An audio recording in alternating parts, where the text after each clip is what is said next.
It feels good to talk about that shit, man. It actually makes you feel good, makes you feel proud, all that shit. But guess what happens? That alarm clock goes off at 4 a.m. to train. I don't want to be a SEAL today. Or I don't want to be whatever today. I'll start tomorrow. And that's the usual pattern of people's lives. That's why I talk about clearing out the mind. Until you really want to do something, you always get to be a talker. You always get to run your mouth. All I put in my mind was, let's not quit yet. I'm going to quit, but not yet. So I sat there, I can't stand up, so let's get some nutrition. All right, I'm not dizzy anymore. Let me clean this crap off me, okay? I need some food. I'm gonna quit after I eat a peanut butter and jelly sandwich. All right, but not yet. Let me see if I can stand up. Stand up, maybe I'll quit. Let me see if I can walk to the car. There's the car, it's a 1 mile track. I'll walk past the car, I'm just gonna get back to the chair. I'm not gonna quit yet. I kept this mindset the whole time. I ended up doing 30 more miles. Did 31 miles, truly, after that. I did 101 miles in 19 hours. If you're driving the car may say 130 miles an hour. The factory puts a governor on it, so you only go 91. So you're sitting there when to race somebody, they have no governor. They're fine. Boom. You can't, because every time you get to 91, the car starts doing this. Starts doing this. We put a governor on our brain. And the second we get to that governor, our bodies start doing this. Oh, this sucks. This is uncomfortable. No. Let's go this way. Let's stop. It starts giving you all these questions that we cannot answer.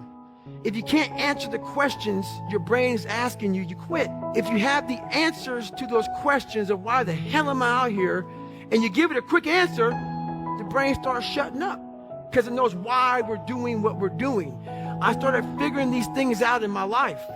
So we have this governor on our brain, and how you start pushing past that governor, start realizing your brain has the tactical advantage over you. Why? Because it knows your insecurities. It knows when you're lying. It knows your fears. It knows everything about you. And whenever those things start, like right now, I'm scared to death up here. Why? When I was in 6th grade, I was in a play. And I stood up in front of a whole bunch of white people that probably didn't, I was being judged in my mind. Scared the shit out of me. And I stuttered severely bad. I knew I stuttered bad. My line was this long. It's like hello or some shit. And I stood up for everybody. I was like this. And I walked off stage. So when I walk up in front of 1,200 people, it's still there. My mind's telling me, go. Run off the stage.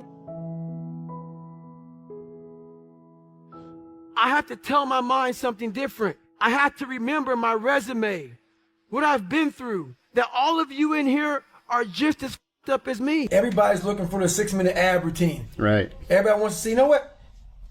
Can I run 100 miles tomorrow?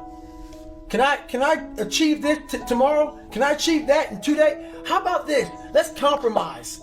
I want to lose weight, but I need to keep my cappuccino. That's not how the f*** works, man. I started with very small goals. It wasn't like I went out there and, I started out real big, and I realized that the big goals were just crushing me, because they weren't happening fast enough. And I had to start making big things very small. And I had to take a lot of pride and a lot of satisfaction from the fact that, I had to lose 106 pounds in like less than 3 months. Wow. Which was an impossible task for anybody to do. So instead of looking at 106 pounds, man, I was happy to lose a pound. I was happy to run a quarter mile. Right now, for you to find greatness in yourself, you're not going to find it by looking in a book or by even hearing me. I may give you the spark, but you've got to go inside yourself to find it. And that means you got to be quiet. Shut the go in a room, stop talking, search your soul, search your mind, search your abilities, and you'll find it.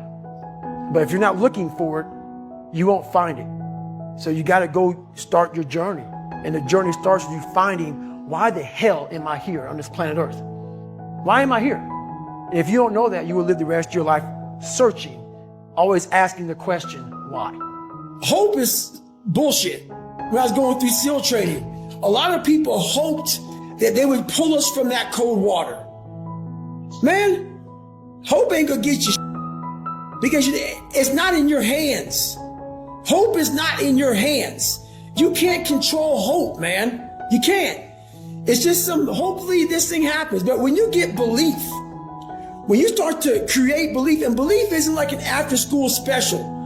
Most people think, oh man, like your mom and dad, you need to believe in yourself. Sesame Street, when I was growing up and shit, you need to believe in yourself. That's not the belief I'm talking about. It's the belief that you harness through hard work and dedication. And it's something that you know what you are capable of because you've gone there several times in those dark times. So my belief, why I kept on going back to Navy SEAL training and going back to all these different things, not because I hoped training would get easier. It's because I believed I could make it. Through the training I put myself through, I just wasn't doing and executing as I should. And I knew that. It was all on me. So then when I put that belief into work and that hard work came to fruition, everything happened for me. So basically you have to put yourself in the moment a million times. First of all, it takes total quietness. Mm-hmm. We live in a world that's so busy and so active and moving so fast. Right? You must make sure to silence out all the bull of life, which is very hard to do. It is very hard. Because your visual picture must be clear as shit. It has to be clear. It can't be like kind of in and out like a fuzzy TV. You got to see it. It has to become real. You got to take a snapshot of it a million times, put in the bank. That snapshot of me was getting that 4,021 pull-up knocked out because the record was 4,020. Yeah. I visualized that over and over and over again. I visualized what I was going to say because the guy's name was Stephen Highland. I was thinking like what you're going to say to him. What I was going to say to him on video when I finally got his ass. Yep. So I visualized success. Uh-huh. But then I went through, that's the fun part. Yeah. I have to do 4,020 pull-ups to get to that 4,021 pull-up. I know now, because it took me 3 chances to get it. All those failures, they were great for me to examine where I was up at along the way. So I take all that and I put in the bank as far as visualization. Okay, when I get to 2,500 pull-ups, my hands start to rip. Okay, I get ready for that. So I started visualizing, how am I going to handle the pain? Mm-hmm. Okay, then you start visualizing, okay, my nutrition was off. You start visualizing all these things because you have to mimic it a million times, but I can't mimic 4,020 pull-ups by doing it. But you can see all the milestones where you failed. That's right. And see yourself going beyond it. That's right. Yeah. So that was my big thing about, I had to walk in, get the chalk, I had to see everything over and over and over again. And when I realized I had to keep that picture in my head for 17 hours. It took me 17 hours to break that record. Yeah. The human mind is the most amazing thing ever. That's insane. When I realized I had this voice, we all have this voice in our head, whether you believe in God or whatever the hell you believe in or don't believe in, whether you believe in yourself, there's always this voice in our head telling us different things. And the voice in my head, it kept on calling me like, you're just a man. You are a big man. You're scared of all this over here. You're scared of this big laundry list of stuff, man, because your dad beat you and this happened and this happened. All these things that happened in my life, I wasn't facing them. Even though I didn't cause a lot of them, they're mine to own now. And the one thing that I really realized was for me to become a tough guy, and that's what I wanted to be. I saw myself as a very weak man. And for me to be hard and be tough, I had to start going over to that list, that scary list, to start facing that. Because I knew over there, I was going to find a whole new person. Because if I kept on doing the things that made me feel comfortable, I was going to continue being that same person I always was, the lying, insecure, fearful person living this nice, comfortable life of mine. So I just designed a very uncomfortable world for David Goggins. And in that world, I found a whole new different, that's where I created Goggins. So there's David Goggins and there's Goggins. I created Goggins in that world over there of mine. When I realized I had this voice, we all have this voice in our head, whether you believe in God or whatever the hell you believe in or don't believe in, whether you believe in yourself. There's always this voice in our head telling us different things. And the voice in my head, it kept on calling me like, you know, you're just a man. You are a big man. You're scared of all this over here. You're scared of this big laundry list of stuff, man, because your dad beat you and this happened and this happened. All these things that happened in my life, I wasn't facing them. Even though I didn't cause a lot of them, they're mine to own now. Now, and the one thing that I really realized was for me to become a tough guy, and that's what I wanted to be. I saw myself as a very weak man. And for me to be hard and be tough, I had to start going over to that list, that scary list, to start facing that. Because I knew over there, I was going to find a whole new person. Because if I kept on doing the things that made me feel comfortable, I was going to continue being that same person I always was, the lying, insecure, fearful person living this nice, comfortable life of mine. So I just designed a very uncomfortable world for David Goggins. And in that world, I found a whole new different, that's where I created Goggins. So there's David Goggins and there's Goggins. I created Goggins in that world over there of mine. I was able to find so much strength in negativity. I was able to flip it upside down versus me thinking, woe is me, my life sucks. I was able to say, my God put me in the perfect training ground to study myself. This person was not built. This person was not made by God. This person was built. I made this person. I made this person by diving into the insecurities that life gave me. Because now they're yours. They're yours to own. If you're not smart, call yourself dumb. It's okay, because you are. But take that not as you putting yourself down. If you're fat, call yourself fat. I used to be 300 pounds. We want to talk so soft to ourselves. We're looking for that recovery day. And that recovery day is everything in your life. Everything in your life is that recovery day. We're looking for it. It's not coming. It's not coming. Get over that recovery day. And that's the mentality I took with me. And what happened through that process was all the frivolous things of life started to float away. I used to tell people lies so they would like me. Because I was so insecure. When you start to build yourself up and start to have the one thing that we don't have is confidence. Yep. Real, authentic confidence from hard work. Everything else goes away. You no longer look to other people for your self-esteem. Validation. That's right. You now know. I walk in a room now and I know the hours and years and decades I put into David Goggins. That's something, it's not on the wall. It's not a trophy on the wall. It's not a medal around your neck. It is actually a feeling in your heart. And people go, why don't you ever smile? I don't have to. Yeah, I do have a stoic look in my face. I'm a very focused person. But the feeling I have in my soul and in my heart, that's why I need to smile. If I put my 100% into what's in front of me, I will destroy it. If I'm out here just multitasking and shit, I'm gonna half-ass everything I do. So it is the most important thing in the world to me is being focused at the task at hand. What the dark side is we all have a cookie jar and we all have a jar. That's its official name. It's a jar of man where it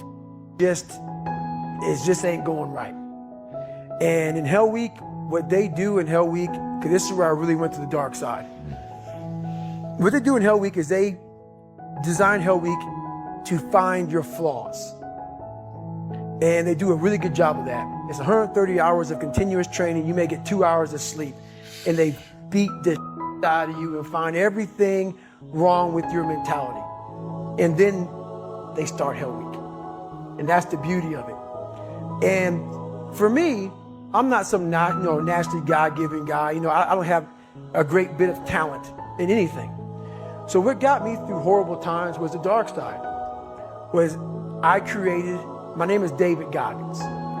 I created Goggins. Goggins is the guy that can take anything you put in. You want to break my legs? So be it. I have a way of going to a place like I did in that race, where all the pain and suffering that they put on top of me in Hell Week, I will reverse that pain and suffering, and I will take your soul. So every instructor that put me through Buds, my job, what drove me, was I wanted you to go home that night after you beat the living shit out of me, and I smiled in your face. I wanted you to feel worse than I did, and you were going home to a nice warm bed with your wife or your kids and a nice meal, and I was still out there in the grip, suffering for another 100 hours. I wanted you to think about me, knowing that I'm comfortable. The biggest misunderstanding about David Goggins of all time, it's like, whether you believe in God or not, I do. He put this lab rat, which is me, on this planet, and said, let me see what a beat up, abused kid who can barely learn, who has a twisted body, messed up genetics, sickle cell, this and that. Let me give him everything that pretty much disqualifies you from the military. But back then, it wasn't as stressed. And let's put him in this and see what comes out of it. So to do that, friction. You don't wake up in the morning time and go to the coffee maker. Matter of fact, sometimes you don't even sleep. What it requires is when I'm at 2 o'clock it's 2 o'clock in the morning, and my brain is thinking about a fucking drug, and I got to get up and look in my book to see what that drug is, how I remember it. And this is every day of my fucking life. That's why when I train a fighter or I train someone, I'm like, you have no fucking idea how great you really are, because you are using such minimal of what you have. And if people can learn to focus, this is what's possible. While it may not be pretty, like people want to do a documentary on me. I go, no, I don't want you to do a documentary on me, because I will have normal, everyday people picking me apart. Oh, his life is miserable. Who wants to live like that? It's crazy how it's almost like he's sick, he's psychotic. Appreciate self-discipline. Yes. I never had, and the crazy thing about what, you say that, I didn't have a come wake me up at 3 o'clock in the fucking morning and say, hey, you gotta get your shit in. I had no trainer. I didn't have a nutritionist. It was the self-discipline that I had to survive, survive a week, to thrive. No one said, hey man, you're 297 pounds, man. I want to help you out. I'm help. Hey man, you're not smart. I'm gonna help you out. I had to work at all this shit. I had to overcome, and it self-disciplines everything. And if you don't have it, I don't look at you right, because I know you're capable of more.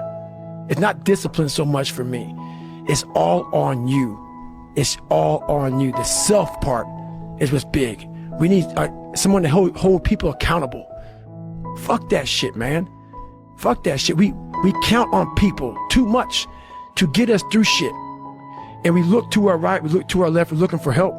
And if you can build that self, you can build that total accountability in oneself. And it's not about being selfish. I'm trying to create a better me. So hopefully people who are hearing this are taking it the right way, can say, I can run a mile. It ain't about running 205 fucking miles, doing 4,000, being a city. It ain't about all that shit. Shit doesn't matter. I want you to see how fucking far you can go. And that's all it's about, yourself. And that's where it all comes from. There was no weight loss program or mom and dad waking you up saying you can do it, you can be better, trying to build belief. You built belief when you had nothing. Rock bottom. You did that. So as times get hard for me, the truth comes out. And my truth is powerful as fuck. It's real. It's tangible. I feel it. It comes out of my brain as I speak about it. I'm reliving every single dark moment of my life to be here. So that is what people don't get. That is what motivates David Goggins, is the unseen work. But everybody needs that pat on the back. They need that training partner. They need that accountability coach. I don't need that shit. and neither do they. But it's what we've trained ourselves to believe that we need. So I knew in the back of my mind that I could pull off this whatever I wanted. I knew I could. You knew you could. I knew that, but I was afraid of the work because I wasn't gifted with brains. I wasn't gifted with God-given talent as far as like athleticism. So I knew to get to where I had to go, to be on the same playing field as these men, to even try out for this program, I knew the work was going to be something that I didn't want to even attack. So I would just put it off. But yet you did it. Because it haunted me. Okay. The voice in my head said, you know what, man? You're going to die never even trying to reach your full potential. And how's that going to feel? So I'm going to live even while I'm dead. I'm going to be, because I believe in a higher power, whatever it may be. I don't know what it is. I believe that your mind lives forever. Some spirit, something lives forever. I'm going to be haunted by the mere fact that I literally that's what I was. You wasted that life. That's what I was, man. And you look back and here lies David Goggins, a punk. That's it. Right. I started being able to take negative and be happy. And this whole, I say what if a lot, it sounds corny and it sounds weak, but it's true. One of the recruiters said there's not many black Navy SEALs. Matter of fact, I was the 36th African-American SEAL in history. It's in over 70 years. Because the water, you know, Right. I mean, people get mad at me. It's true, just get over it. And so I was like, man, what story would it be if my fat, dumb, lying to be friends with people, insecure, can overcome this? And that what if mentality, like that dreamer mentality, just would always fuel me. It would just fuel me, man. What if I can be a SEAL, man? What if I can go from running a quarter of a mile, now I run 205 miles. What if I can go? What if I can go? And what if, how would that feel? We have a whole medicine cabinet, but there's no medicine in the motherfucker. There's no pre-workout. I don't take none of that shit. All I gotta do is flip my brain, put my finger in there and say, okay, that's a good one. That's all I gotta do, man. I got the Rolodex of just like, go f yourself, Goggins, and oh, but you won. Let's do that one today. There's nothing I need. And this is the thing that people don't get about David Goggins. I can't teach it in a 1-minute video. We all have this ability to have our own medicine cabinet. But unless you go in there and put the medicine in there, it's always empty, man. You're always gonna need the pre-workout. You're always gonna need I don't drink coffee. I don't do none of that. I don't need it. I can run for 70 hours and I had before. No caffeine. I got all this wonderful shit that I overcame on my own, by myself, in the darkness. That, man, when it's cold, I'm hot. When it's hot, like I can feed myself all the time. And that's why when people say, man, why aren't you missing anything? I can't explain it to you, man. A lot of them don't know how to self-motivate, man. Like, we like to put the headphones on, like before the big game and listen to the music. Yeah. What the did you do when the headphones come off, bro? It's you in your own mind. Right. I know how to do that. That's the hard part, man. Do you ever listen to music when you run? Never. I learned how to really find strength in the misery. When everybody's suffering, everybody's all poopy pants and their mentality's down and everything, I started just like, my God, this is where I shine. And I started using all that misery for tons and tons of drive and motivation to then lead people further. Because you can get a lot of power through misery. And once people see that, my God, Goggins is going, then everybody says, roger that. Let me get my and go too. So I started realizing that if you can just find strength just a little bit longer, you will have a crew of people following you along the way. And this isn't being arrogant, man. It's being real. Not many people are trying to do. So there's not many people who can even open their mouth and criticize me when I do fail. Cause I'm trying to do man, that many people aren't trying to do. But I don't look at failure as failure. I look at failure as your first, second, third, fourth, fifth attempt. I look at them as attempts. I don't look at anything as failure. Because when you're going to try to do something, not trying is failure. That's not some after school special shit. But when you're able to go out there, there is no failure. It's attempts. Because when you're trying to do something that's bigger than you, whatever you are, whoever you are, if you're paralyzed, you're trying to walk one step and you didn't fail. That was your first attempt. If that's your biggest thing, that's how your mindset needs to go into everything. So I don't look at it as failure is a big word like that gets people down. We give so much power to words. I don't. I take the power right away. I didn't fail shit. I was the lowest form on earth. No talent, no ability to learn. And I literally know what it is to be rock bottom and to build that up. So that question about learning is a pain in my ass. And I don't have to do it. So think about it. I'm 49 years old and I'm a multi-millionaire. I don't have to do anything. So all I thought about when I was growing up is, man, I can't wait to one day get to the point where I no longer have to do this stuff. But what happens, I got older, it became a way of living. So how I do every day is how I do every day. It's a discipline, it's a regimen, it was a choice I made. And the choice I made was, what are you willing to sacrifice and what are you willing to give up to find every bit of who you are as a human being? And I was willing to give everything to do that. Why am I here? I had to find purpose. And my suffering, it had a purpose. It had a purpose. Why am I so unique? I'm being exactly what the fuck I was supposed to be. I ain't follow shit.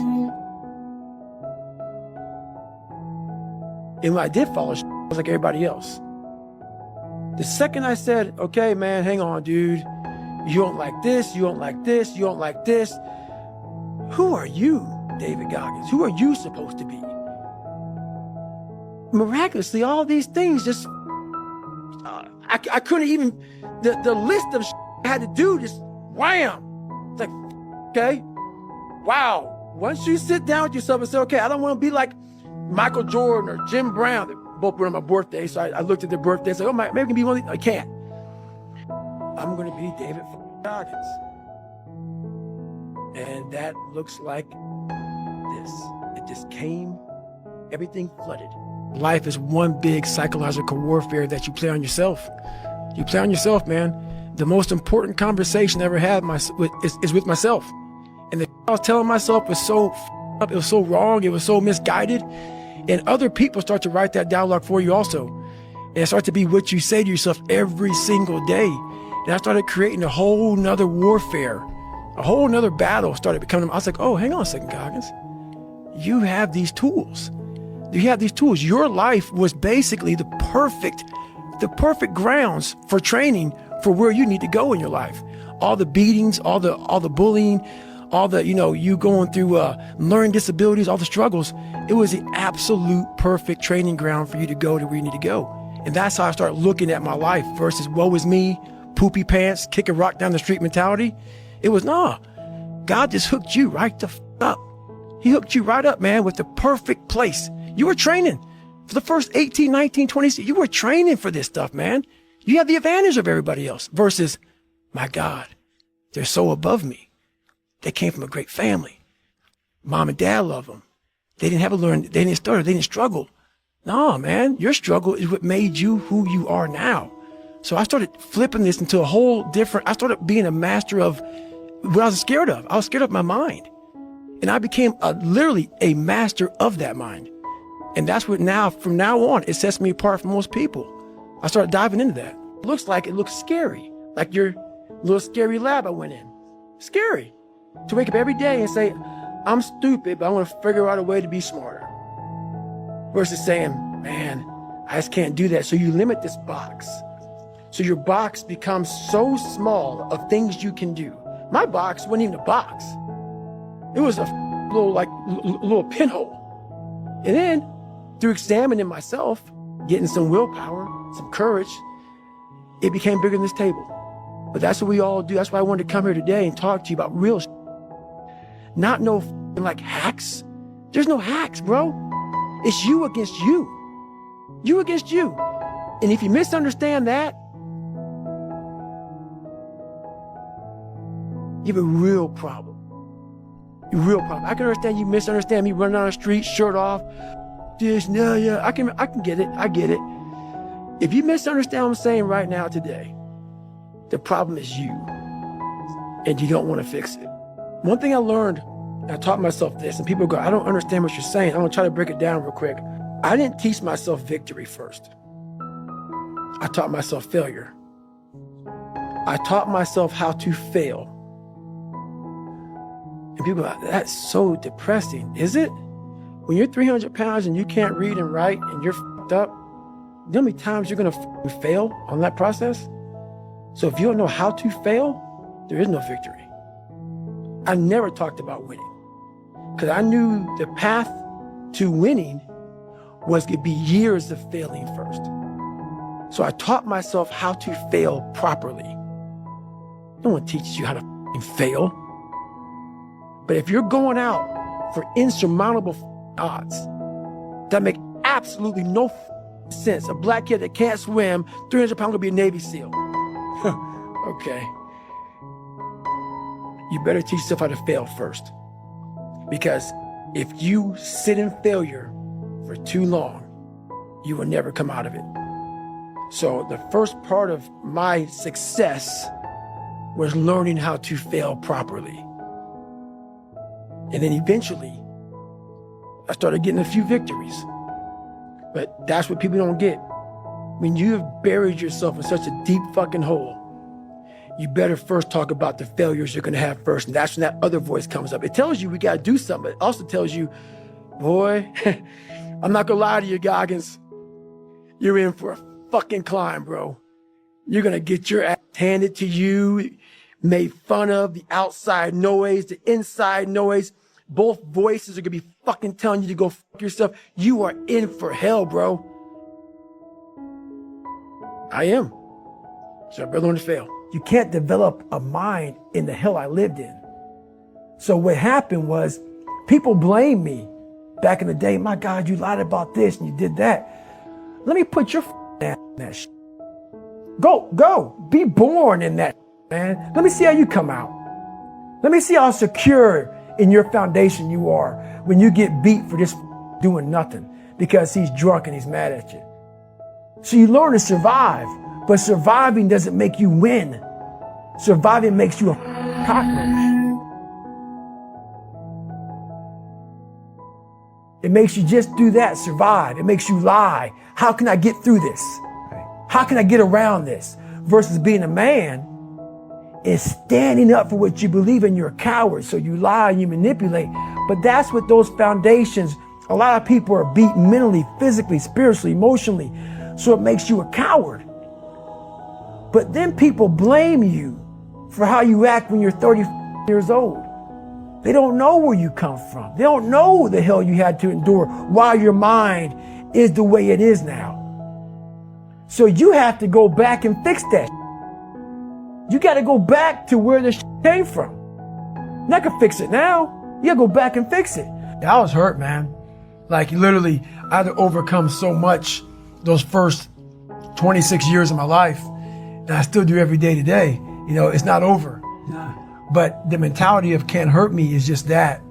No matter what's in front of you, man, you have to face, you have to confront, you have to overcome and move forward. So my father, you know, some of the kids that bullied me, my learning disabilities, all these things I went through in life, stuttering, you know, has so many different issues, failing and failing and failing. I had to overcome them, or they would have overcame me. And I realized, man, I'm fixing stuff on a surface level. I'm all surface, man. I'm not going deep into the cellar of my mind and fixing the foundation of my soul. My soul is broken. But you know, I knew I could fix it, but I was afraid to go back. I was afraid to face the demons of my life, you know, because you start lying. You want anybody knowing this about you. So you start lying about who you're not and start creating a person about who you want to be, but it's not who you are. So that's when I started realizing, man, I'm never going to get over the hurdle. I'm always going to live on a surface level until I go deep, deep into the sewer of my mind to figure out and face all of these different demons. That's hard. It's hard. We all like social media. We all like everybody to see us for who we want to be. That's why we post beautiful things about us. That's not going to fix you. So I realized that, and that's when I started going back. So I was about 24 years old, and I went from 175 to almost 300 pounds. And that's when I sat down on my couch and realized we got to go back. I have the ability to see the end before the beginning even begins. And what that means is I know that to get to the very end, I can see it right now. So before I went to Buds and I was losing all this weight and shit, I saw myself walking across the stage at 191 pounds. That's what I had to get to get into the door. I saw myself 6 months, a year later, whatever it's going to take me to do it. I saw myself walking across that stage, getting that certificate of graduation from Buds. And I was able to be there at 300 pounds.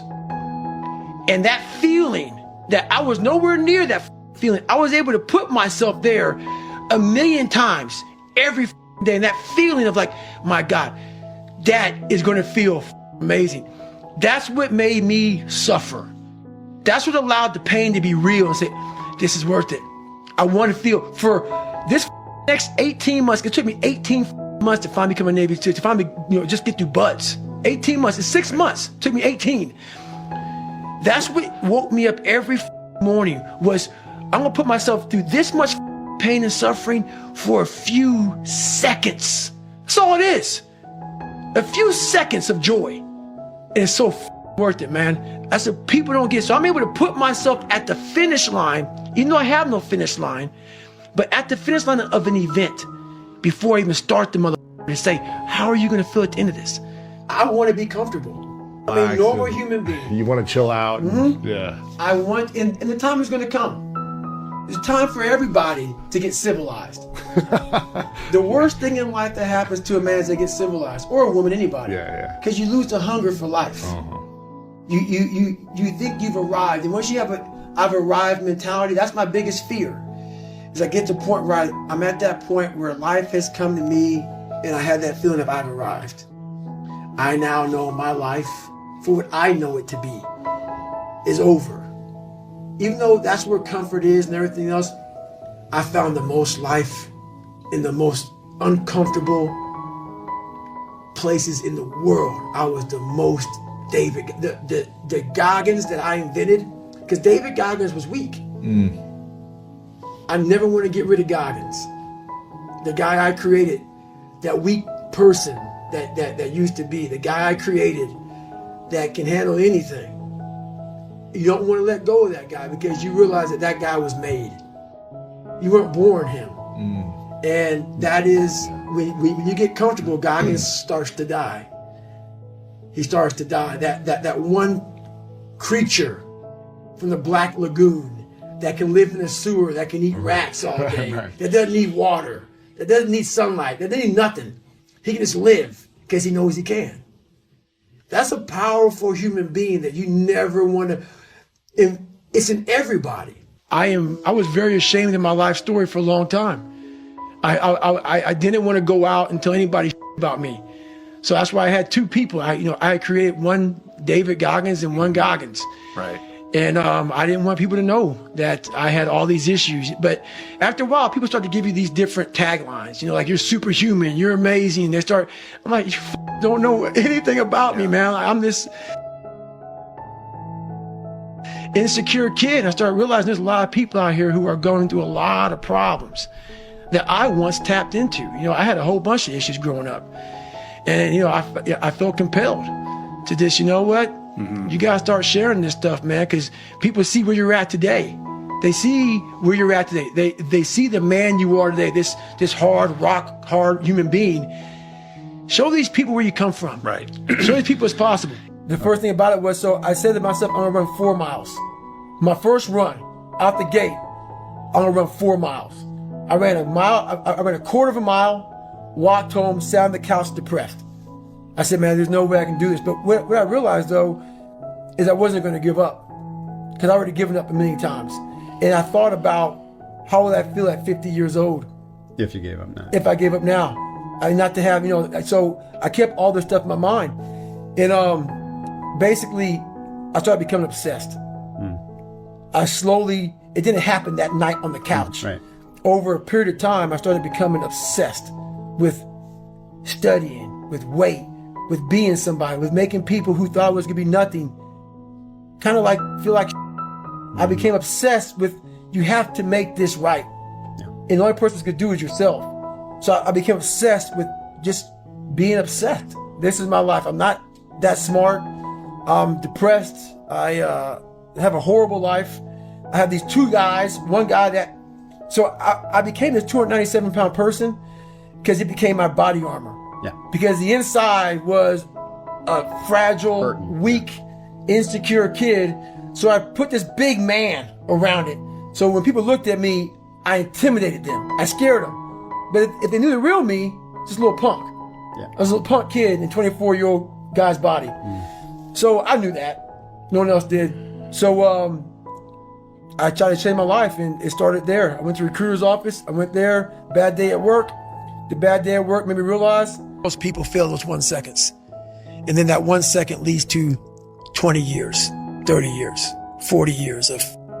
I have people who have been through training with me, Ranger School, SEAL training, Air Force training, and I get calls from them today, and they have great lives.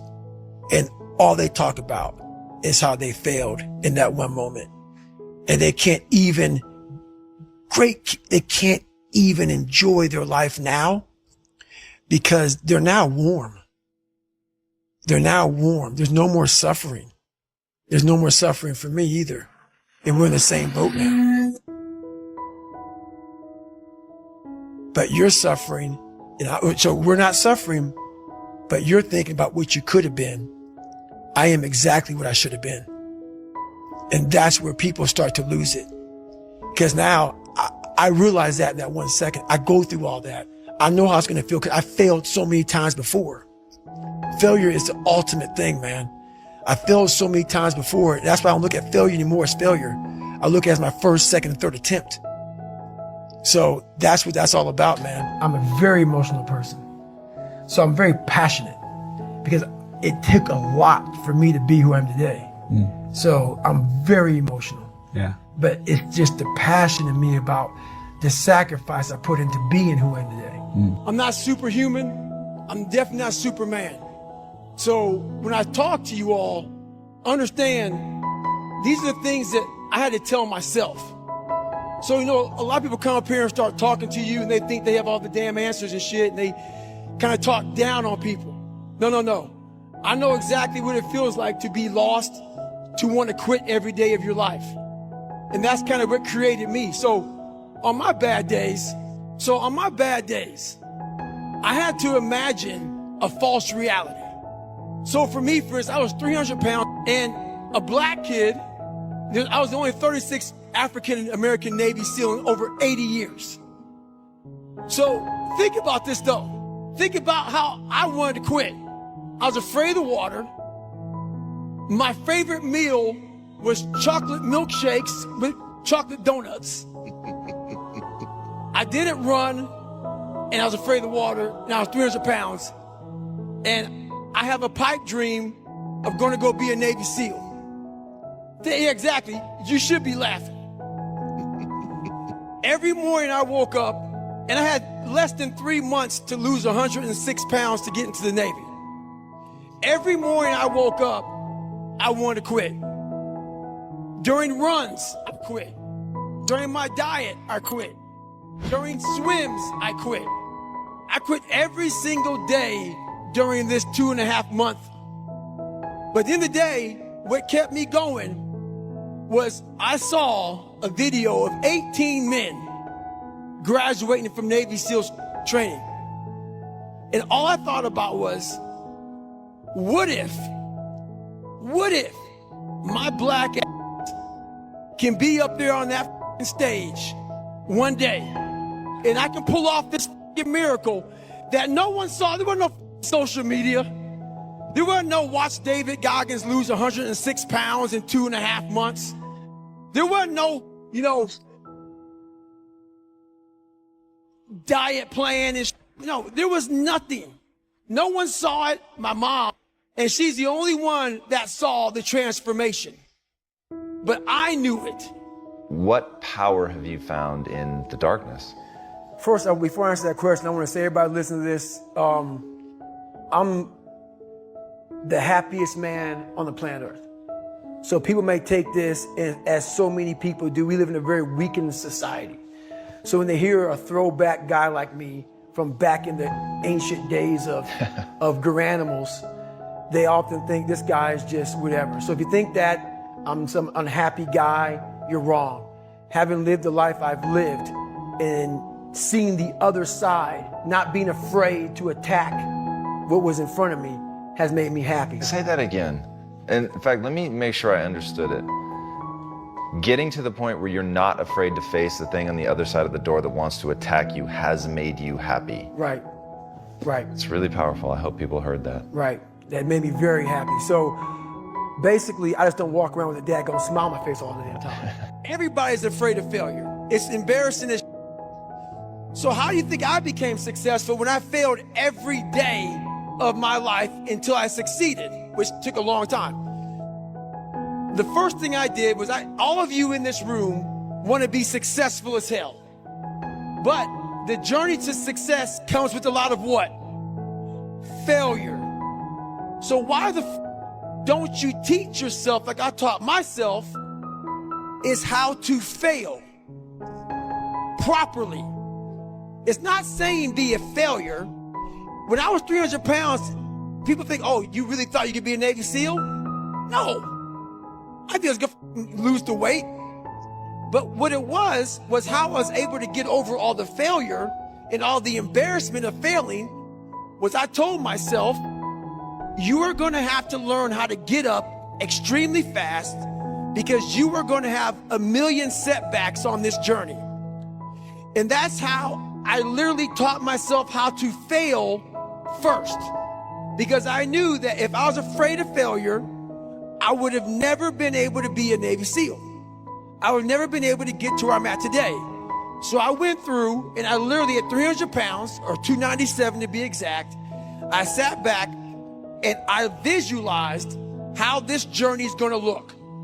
In the first several months was nothing but failure. So how am I going to get up the next morning when I failed the day before?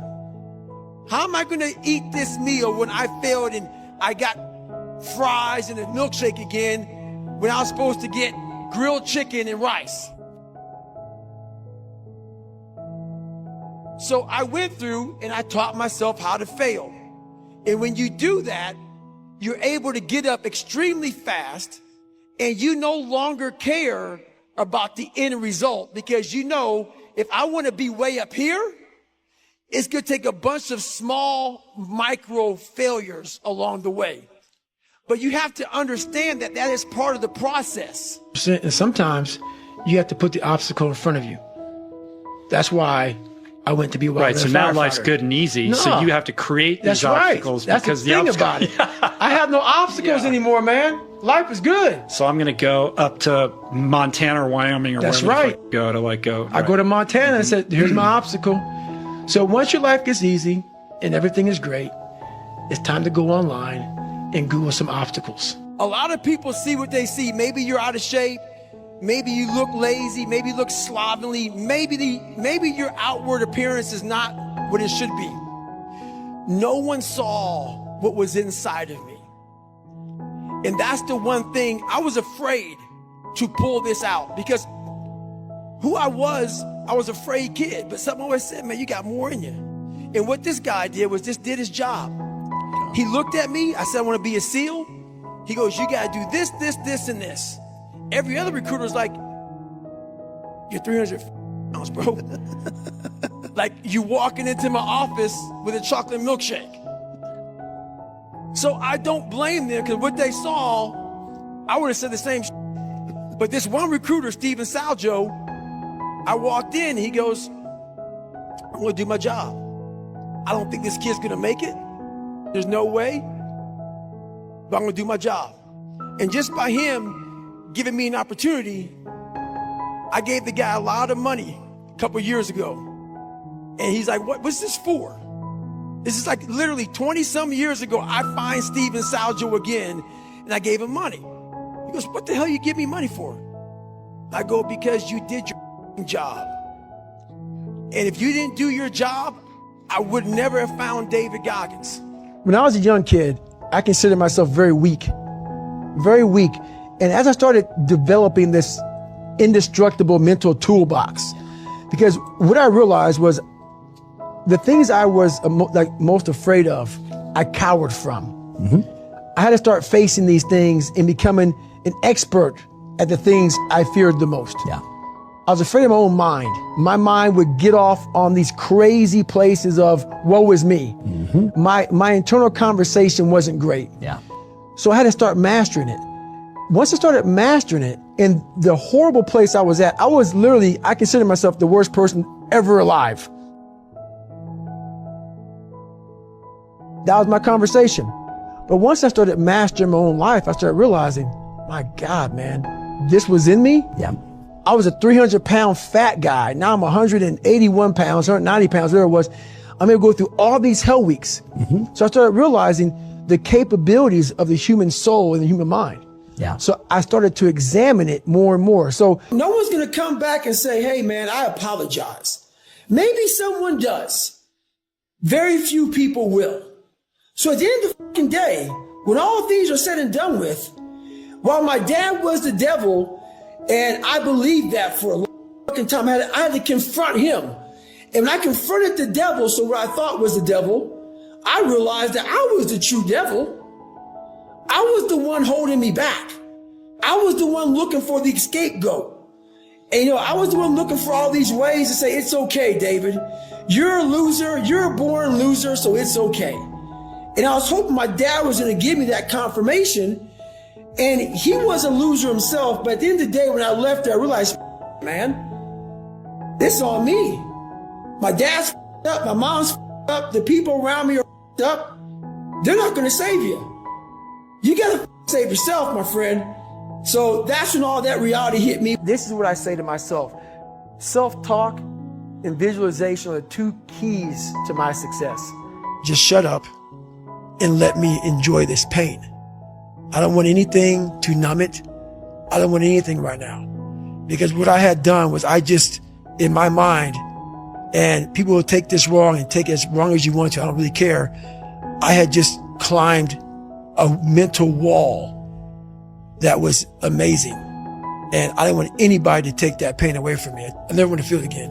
But what it did was it showed me what is possible. And that's what set the new stage for me. That's when I realized, oh man, I've really been underachieving my entire life. You have to want it. You have to want to be a stronger version of yourself. I can't give you that. That's something that you have to want. You have to have a desire and a hunger and a dog in you that wants to become a stronger human being. And he says, you have less than 3 months to lose 106 pounds. I'm like, that's fucking possible. So that was my mindset. But I was like, hey, I can't have that kind of mindset. So I went to the dungeon and started using all my insecurities as strength. Instead of looking at being bullied and my dad messing me up and all that stuff like that, I looked at it as, who could have survived all this? And still be here with the opportunity to go to Navy SEAL training. And so I started using all these negative things and started flipping everything on top of his head. Instead of saying, woe is me, kicking rocks, head down in the dirt, I started saying, there's not a on the planet who would have this opportunity coming from where I came from. They would be a statistic. Yeah. So I started looking at it as power versus like big time defeat.